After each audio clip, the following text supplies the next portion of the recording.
ಅದನ್ನೇ ಕೇಳಬೇಕು ಅನ್ಕೊಂಡೆ ಸರ್. ಚಾಮರಾಜನಗರ ಲೋಕಸಭಾ ಕ್ಷೇತ್ರ, ಮೈಸೂರು ಕೊಡಗು ಲೋಕಸಭಾ ಕ್ಷೇತ್ರ ಗೆಲ್ಲುವ ವಿಶ್ವಾಸ ಎಷ್ಟು % ಇದೆ ವಿಜಯೇಂದ್ರ ಅವರಿಗೆ? ಮೈಸೂರು ಕೊಡಗು ಲೋಕಸಭಾ ಕ್ಷೇತ್ರ ನಮ್ಮ ಅಭ್ಯರ್ಥಿಗಳು ರಾಜವಂಶಸ್ಥರು ಯದುವೀರ್ ಒಡೆಯರ್ ಅವರು. ಅವರನ್ನ ಜನ ಯಾವ ರೀತಿ ನೋಡ್ತಾ ಇದ್ದಾರೆ ಅಂತ ಹೇಳಿದ್ರೆ ಯಾವ್ದೊಂದು ಜಾತಿ ಅಂತೇಳಿ ನೋಡ್ತಾ ಇಲ್ಲ. ಮಹಾರಾಜರಂದು ನಾಲ್ವಡಿ ಕೃಷ್ಣರಾಜ ಒಡೆಯರ್ ಅವರು ಮಹಾರಾಜರು ಮಾಡಿರ್ತಕ್ಕಂಥ ಕೆಲಸಗಳು, ಇವತ್ತು ಇಲ್ಲೇನು ಕೆರೆ ಕಟ್ಟೆಗಳನ್ನ ಕಟ್ಟಿರ್ತಕ್ಕಂಥ, ಕನ್ನಂಬಾಡಿ ಕಟ್ಟೆನ ಕಟ್ಟಿರ್ತಕ್ಕಂಥ ಇವತ್ತು ಕೂಡ ಜನ ನೆನೆಸ್ಕೊಳ್ತಾರೆ. ಮತ್ತೆ ದಲಿತರು, ಪರಿಷ್ಠ ಜಾತಿ, ಪರಿಷ್ಠ ಪಂಗಡ ಎಲ್ಲರೂ ಕೂಡ ಮಹಾರಾಜನ ಇವತ್ತು ಕೂಡ ನೆನೆಸ್ಕೊಳ್ತಾರೆ. ಇವತ್ತು ಒಂದು ಕಡೆ ನರೇಂದ್ರ ಮೋದಿಜಿಯವರ ಜನಪ್ರಿಯತೆ, ಕೇಂದ್ರ ಸರ್ಕಾರದ ನಮ್ಮ 10 ವರ್ಷಗಳ ಒಂದು ಸಾಧನೆ, ನರೇಂದ್ರ ಮೋದಿಜಿಯವರ ಜನಪ್ರಿಯತೆ ಮತ್ತು ಮಹಾರಾಜರ ಒಂದು ಏನು ಒಳ್ಳೆ ಹೆಸರಿದೆ ಇವತ್ತಿಗೂ ಕೂಡ.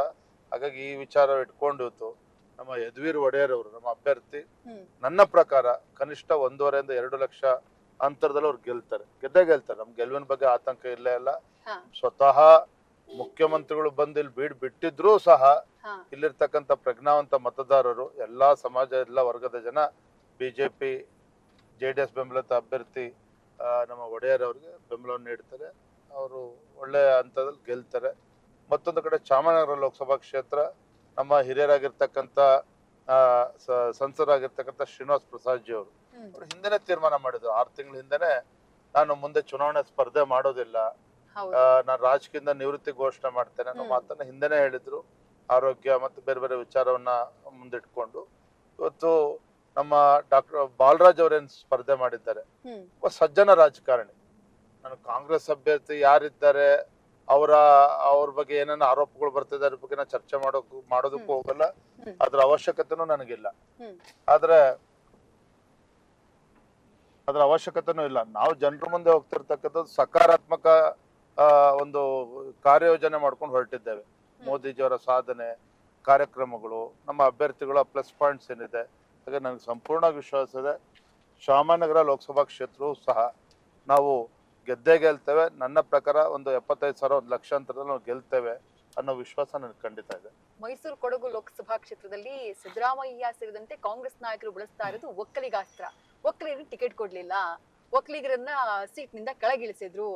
ಅದು ವರ್ಕ್ ಆಗುತ್ತೆ ಅಂತ ಅನ್ಸುತ್ತೆ ಸರ್, ಅಥವಾ ಅದರಿಂದ ಏನು ಎಫೆಕ್ಟ್ ಆಗಲ್ಲ ಅಂತ ಅನ್ಸುತ್ತಾ ಯದುವೀರ್ ಅವರಿಗೆ? ನೋಡಿ, ಮಹಾರಾಜರು ವಿಚಾರ ಬಂದಾಗ ಯಾವುದೇ ಜಾತಿ ಅಡ್ಡ ಬರೋದಿಲ್ಲ. ಆಗ್ಲೇ ಹೇಳಿದೆ, ಮಹಾರಾಜರು ಅಂತ ಹೇಳಿದ್ರೆ ಇವತ್ತು ಎಲ್ಲ ಜಾತಿ, ಎಲ್ಲ ಸಮಾಜ, ಎಲ್ಲ ವರ್ಗದ ಜನರು ಅವ್ರನ್ನ ಅಪೇಕ್ಷೆ ಇಷ್ಟಪಡ್ತಾ ಇದ್ದಾರೆ. ಮತ್ತು ಅವರು ಇವತ್ತು ರಾಜಕೀಯಕ್ಕೆ ಬರ್ತಾ ಇರ್ತಕ್ಕಂಥದ್ದು ಈ ಭಾಗದ ಸೌಭಾಗ್ಯ ಅಂತೇಳಿ ಜನರು ಮಾತನಾಡ್ತಾ ಇದ್ದಾರೆ. ಹಾಗಾಗಿ cost should not be a criteria and ಅದು ಖಂಡಿತ ಗೆಲುವಿನ ಮಧ್ಯೆ ಅದು ತೊಂದರೆ ಕೊಡೋದಿಲ್ಲ, ಅಡ್ಡ ಬರೋದಿಲ್ಲ ಅಂತಕ್ಕಂಥ ವಿಶ್ವಾಸ ನನಗೆ ಸಂಪೂರ್ಣವಾಗಿದೆ.